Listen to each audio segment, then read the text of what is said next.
So it is a piece from the Fall/Winter 22-23 pre-collection. I was definitely late to the party, so I had little hope to find them in any boutique. Oh my gosh, this is so heavy. Really struggling. Oh man.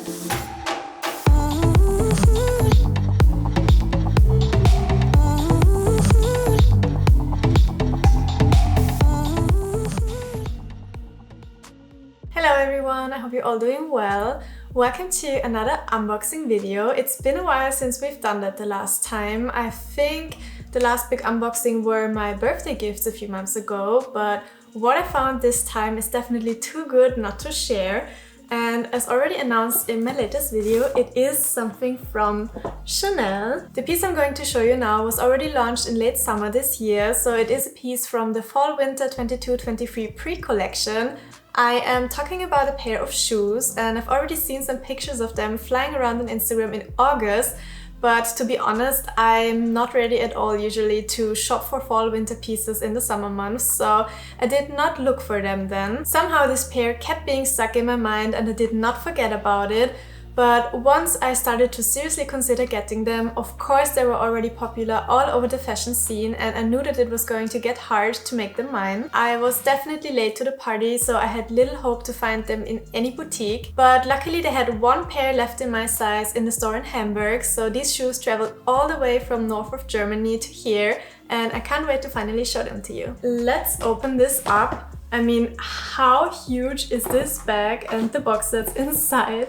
This is crazy. I think this is half as big as me, and this is definitely the biggest Chanel box that I've opened so far.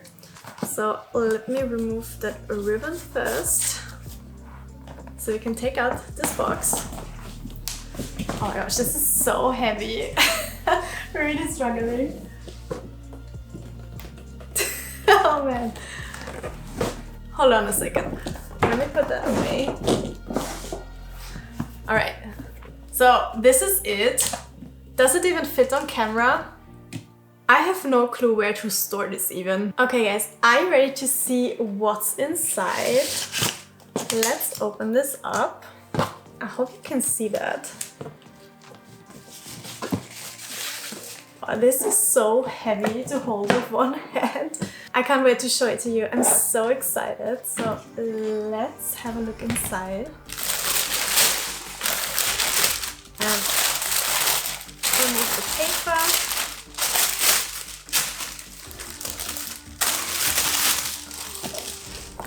And let me take one out. So let me present to you the most perfect fall/winter high boots, signed Chanel. I mean, how gorgeous and how stunning are these boots, guys? Aren't these pure perfection?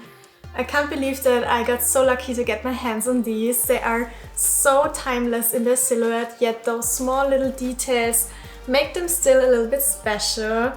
Oh my gosh, I'm so in love. I am so in love. How pretty is this pair? You have the most classic elements of Chanel on these boots. Flawless smooth calfskin, the little CC logo embossed up here, as well as the iconic quilts on the inside of the shoe. Could it even get more Chanel? I don't think so. As mentioned before, they are from the Fall/Winter 22-23 pre-collection, so they are in the stores for quite a while now, and it might be a little bit difficult to find them, but if you're so lucky to meet them in the store, please don't say no. They are so perfect. They are such a wardrobe staple, and I think that I'll get a lot out of them season by season. So this shoe is definitely here to stay for quite a while, and it's just pure perfection. I think it's not really a trend shoe.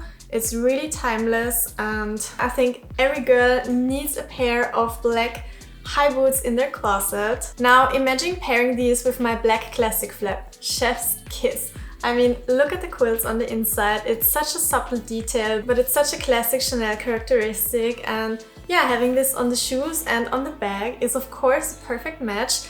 I mean, to be honest, I'm usually not the biggest fan of too matchy outfits, if you know what I mean. It always looks like too on brand and too perfect and too, I don't know, trying too hard to make everything fit together, but I think this is an exception. I think I like the combo of this with the classic flap because, as said, it's only on the inside of the shoe, so it's not too much as it's not all over the entire boot.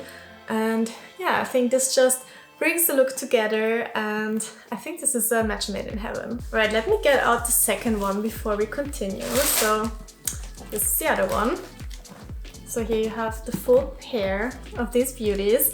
Regarding size, they run true to size, so I have the size that I usually wear in boots, in case you're interested. I have to say that they're quite tight, so they fit perfectly, but I should not get bigger calves than I currently have, because then it will get a little bit too tight here. But I think that the leather will also loosen up a little bit. It's hard to buy them when you can't try them on for sure, because these don't have any zips, so you really just slip in from the top and you can't really adjust them, so they have to fit perfectly. And for me this is the case, and I'm so happy that they actually fit and that they are not too narrow for me. I love that they're all black without any gold or silver hardware, so they're super versatile and easy to combine with every look and every handbag. I do like mixing metals sometimes, but not always, so it's perfect that they come plain without any metals. So this is the perfect piece that just always matches whatever accessories I wear. I've actually seen a quite similar pair like this one, but with plain leather, so without the quilts here on the inside, and with a golden CC logo on the heel and a CC logo stitched on the toe cap. I also really like this pair, but I'm pretty sure that the gold will tarnish pretty quickly, especially if they get wet, which can happen quite fast if you just walk across some fallen leaves. But in terms of design, these are equally beautiful if you ask me. I really have to say that Chanel absolutely killed the shoe game this year.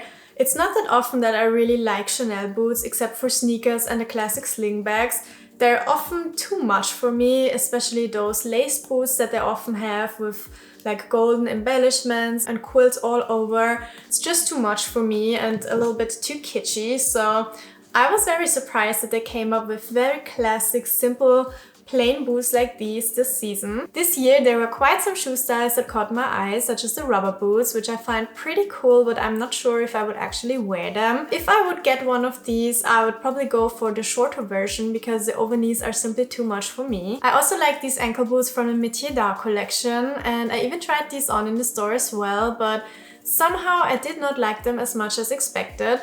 I feel like from the front they looked a little bit weird, they only look good from the side. We also see the ballerina flats trend coming back, made by Chanel or Mio Mio.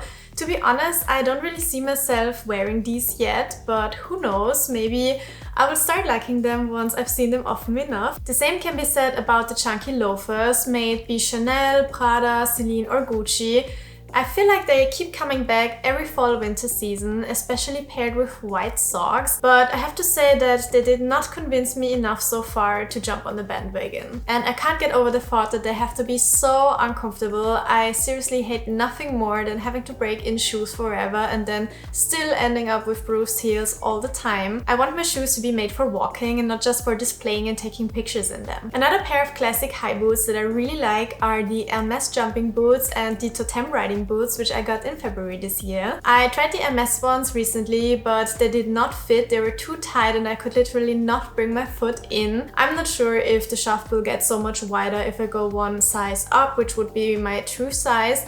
So yeah, I think that these shoes are just not made for me, which is unfortunate because I really like the design. But let's see, if I come across my actual size, I will definitely give them another go. Another pair of MS boots that I really like are the Fiacre boots. These are a more chunky biker boot with a Kelly clasp on top. I've seen them only in men's sizes so far, but let's see, maybe they'll also be introduced for women, or at least a similar style. They're also more on the casual side, but a really nice piece for sure. This is it for today, guys. I hope you enjoyed this little shoe talk. Let me know which shoe trends you like and will follow this season. I still can't believe that I can call this stunning pair mine. I'm just a sucker for classic timeless pieces such as this one, and I'm sure they will never go out of style. Before I will start wearing them, I will probably go and get a rubber sole attached by a shoemaker because I want to protect the sensitive leather sole, which is not ideal for humidity. I've definitely learned my lesson from my Gucci loafers, which I just wore like they came and where I did not attach any protective sole. they look horrible on the downside. I'll definitely take more care of these to make sure that I can make the most out of them for a long time. Don't forget to leave me a thumbs up if you like this video and consider subscribing to my channel to not miss out on any upcoming ones. And I'm looking forward to see you in the next one. Bye!